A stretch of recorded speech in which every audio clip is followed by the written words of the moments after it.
So it is, the Torah portion, as Weston mentioned, terumah.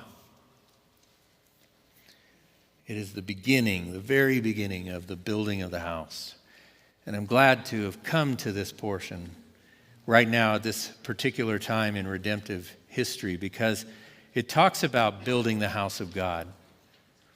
What I hope we can find today and what I'm going to talk about are the critical elements of building that house, not just for historical knowledge, but what it means today to us, and how the history of the building and rebuilding of the house of God that's recorded for us in the Bible gives us lessons about ourselves and about the nature of our covenantal bonds and responsibilities. And so to get to that point, you know me, the way I talk, I need to have a little bit of a narrative to lead into this. So I'll start with how we got to the moment of terumah. Remember, as we left the Torah portion, Mishpatim, last week, Moses and the key leaders of Israel had just finished eating and drinking at a communion table before Adonai on the slopes of Mount Sinai. In chapter 24, verse 12, God invited Moses. He said, "Come up to me on the mountain and wait there, and I will give you." It says, "I will give you luchot ha'even v'cha Torah v'cha mitzvah asher katavti lechorotam." Literally, tablets of stone and the Torah and the command that I have written to teach them. The command that I have written to teach them. In verse 13, as I said last week, we discovered that Joshua, Moses' minister, was actually there at that great communion meal also. And it interestingly says that when God called Moses up there, it says Joshua arose along with Moses and ascended higher on the mountain. It only tells us that Moses himself went into the cloud, but Joshua drew nearer. Before ascending the mountain, Moses paused for a moment to assign, if you will, an acting judge while he's gone, or actually a pair of judges, Hur and Aaron. And this is my little parenthetical aside that I always throw in. Jewish tradition, recorded in Sota 11b, considers Hur to be the son of Miriam, who married Jephunneh, taken from 1 Chronicles 2:19. And that means that ultimately Bezalel, who we're going to meet down the road here, the one who's going to be filled with the Spirit to build the implements of the tabernacle, was actually Miriam's great-grandson. It's kind of interesting to see the family relations. Hur and Aaron would be expected to handle the more difficult cases that might come up normally before Moses for judgment. And that tells us something about both Aaron and Hur in terms of their understanding of the derech Adonai, the ways of God. And after they went up there, they were to wait for 7 days. So after this short pause, on the first day of the week, it says what we would call Sunday, Moses headed up the mountain to wait for a week. On the Shabbat after that week, there's another one of these moments of Vayikra, God calls. God called to Moses, Vayikra, and bid him to enter into the cloud of glory.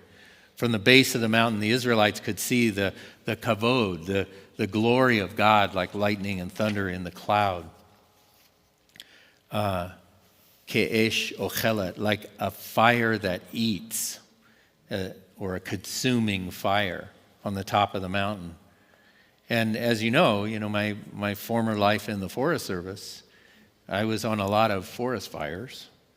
And so having seen my share of ordinary forest fires consuming the top of the mountain, if you will, I can attest that walking into a column of smoke and fire that's roaring and howling and swirling would be sheer and utter terror and utter folly. But somehow this cloud of glory is, of course, not the same as an ordinary forest fire. It is a portal to the heavenly dimension wherein dwells the full kavod of Adonai. So Moses was not consumed. Moses was to spend 40 days and nights in the presence of God, this first time, in order to receive instruction, Torah, directly, face to face with God. God being beyond time, Moses entered the timelessness of the heavenly reality. From the earthly perspective, humans perceived that time passed while Moses was gone. But from Moses' perspective, he didn't see that. It must have been very different. A human would starve to death or die of thirst if they passed 40 days without eating and drinking. That is, except for the miraculous nature of the experience of entering into the cloud of glory. And that's how we get to this Torah portion then. Moses entered into the cloud of glory. This parsha includes the first directions given to Moses after those 53 of Mishpatim that we heard. Remember, there were 53 commandments in there. This moment, captured in the first verse of the parsha, represents a transition of huge significance. It will be the beginning of the instructions for the building of the wilderness tabernacle. For building, as it says in Exodus 25:8, V'asu li mikdash v'shachanti betocham, and let them make a mikdash, that is a sanctuary, that I, v'shachanti, may dwell betocham, among them. Betocham, among them. And please note, it does not say that I may dwell in it, meaning the tent. It doesn't say that. Rather, that I may dwell among them. And many have noticed that beit at the front of tocham, but tocham also can have the sense of meaning to dwell within them. In general, all the final chapters from here to the end of Exodus, as Weston made reference to, are dedicated to the tabernacle. First, gathering the materials, then crafting the parts, then constructing the actual structure. The process is initiated by God as a commandment that you just heard. But humans had to take part in the initiation. This is critical. Humans had to take part in the initiation of the tabernacle. And what was their part in the impetus for this building project, which had cosmic potential? The next verse tells us, 25:2, tell Bnei Yisrael that they bring to me an offering, terumah, me'et kol ish asher yidvenu libo tichu et trumati, from every person whose heart so moves him. Yidvenu is a verb based on the three-letter root nadab, which means voluntarily offering. And yes, that actually is the name of Aaron's son, Nadab. So voluntarily offering. So what is the Israelite role in the impetus for the construction of the tabernacle, the outpost of God on earth? The human-based thing without which the tabernacle could not have even begun to be built is the willing movement of human hearts. It bears repeating. The building of the tabernacle could not begin without the willing movement of human hearts. Sure, God could have just made it manifest by his creative power. He could have just said, let there be a tabernacle, and poof, there would be a tabernacle. But remember the first commandment that we read a couple weeks ago. I am Adonai, who brought you out of Egypt, the house of bondage. I and you. The tabernacle was the focal point of relationship between fallen man and the creator of the universe. It was the focal point of mercy, the focal point of forgiveness, the focal point of healing, the focal point of the great love affair between God and his bride. And so I'd like to make a connection now. I ended my last sermon with a reference to Peter's declaration regarding living stones, if you will remember. The exact verse I only paraphrased last time. The exact verse from 1 Peter 2:5 is, "You also, as living stones, are being built up as a spiritual house, a holy priesthood, to offer up spiritual sacrifices acceptable to God through Messiah Yeshua." This connects our topic of the building of the wilderness tabernacle to the covenantal community of Yeshua, the ultimate expression of the tabernacle where God dwells among us. Those stones that Peter refers to are sitting right next to you. And those stones include you and me. Those stones are the equivalent of the planks and the curtains and the hooks and the bases and the poles of the wilderness tabernacle. Those stones are the equivalent of the stones that built Solomon's temple around 900 BCE, and then Ezra's temple in 535 BCE, which became Herod's temple by the time of Yeshua. So let's look at the building of Solomon's temple and the rebuilding of that temple by Ezra and Zerubbabel to find the lesson that I want you to take away today. So we first look at the first temple. Remember, David was Israel's king after the failure of the first king, Saul. He did many things, including writing psalms that we sing to this very day. He was a tremendous leader and not equaled since. But he wanted to build a temple for God. But in Chronicles chapter 28, verses 2-3, it tells us, "Then King David rose to his feet and said, 'Listen to me, my brothers and people. As for me, it was in my heart to build a resting place for the ark of the covenant of Adonai and for the footstool of our God. So I made the preparations for the building. But God said to me, you will not build a house for my name because you are a man of war and have shed blood.'" And a couple verses later, verse 6, it says, "He said to me, 'Solomon your son will build my house and my courts, for I have chosen him to be a son to me, and I will be a father to him.'" An obvious foreshadowing of Yeshua. Now, a key phrase in these verses is that David tells us that he made preparations for the building. And that kind of connects to our idea of terumah today. It is in these preparations that we see something really marvelous. You see, David had his own house built of very good materials by very skilled craftsmen. The source of that gift was a king by the name of Hiram. He was the king of Tyre, which is in today's Lebanon. The building of the king's house formed a foundation of a critical relationship between Hiram, the Gentile king, and David, the Jewish king. That foundational relationship would prove critical for Solomon, David's son, when it came time to use those materials that David had stored for him to build. And here is the key. It says in 1 Kings 5:1, and of course I have to always give these warnings. The text numbering might be different. 5:1 in the TLV, 5:15 in the Masoretic text. "Then King Hiram of Tyre sent his servants to Solomon when he heard that they had anointed him king in place of his father. For Hiram was always a friend of David." This is the TLV translation, and it's very similar to many other translations. For he had always been a friend of David. But the Hebrew reads, "Ki ochev chaya Hiram leDavid kol hayom." Because there was of Hiram towards David kol hayom, all days. That is, ochev kol hayom. There was eternal love towards David all days.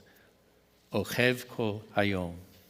Hiram will put the entire Sidonian Forest Service to work on sending millions of board feet of timber, and also his quarrying service to send hundreds of millions of tons of stones, as well as a massive force of skilled labor to Israel. For Solomon's part, he would conscript tens of thousands of Israeli laborers and add them to the task. He committed to feeding the entire house of King Hiram. In other words, sustaining him and his house. Solomon also gave as a gift to Hiram 20 cities in the Galilee, not only to sustain him, but to make him wealthy.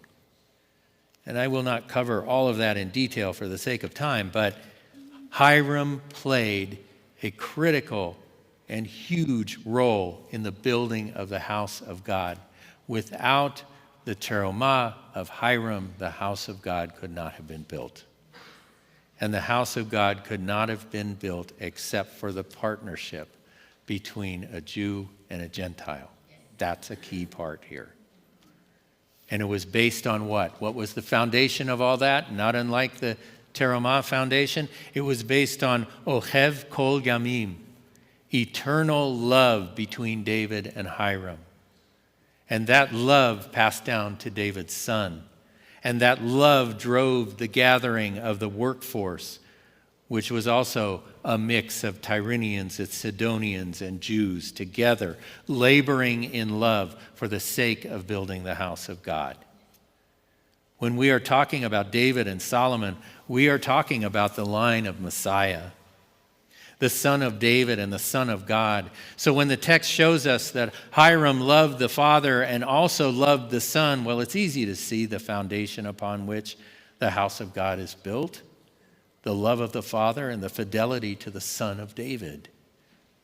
That's how the first temple was built. But of course, in time that would change, so we're going to shift our focus a little bit to the second temple. And that temple that Solomon built would be destroyed.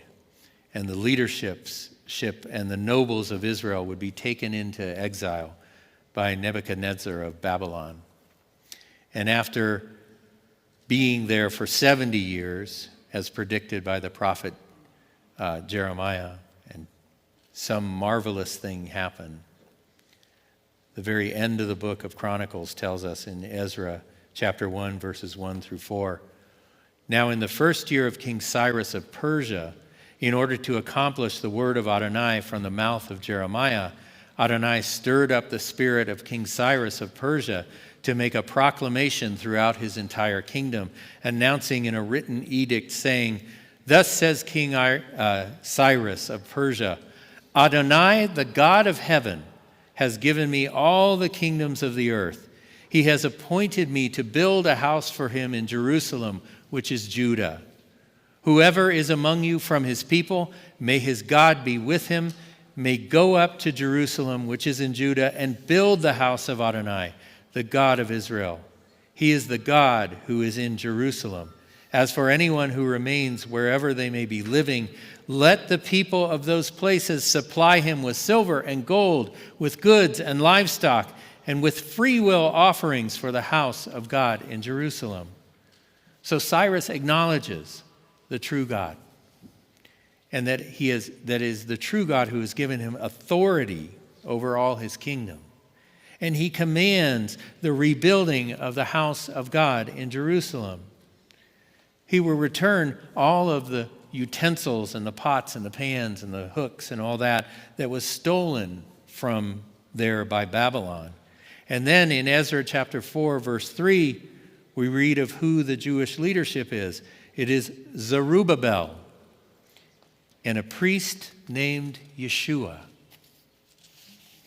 In Ezra 4, we learn that the enemies of Judah and Benjamin, who had been sacrificing to many pagan gods on the Temple Mount, wanted to sneakily, quote, help build the temple. That is, they wanted to pollute the reconstruction of the house of God.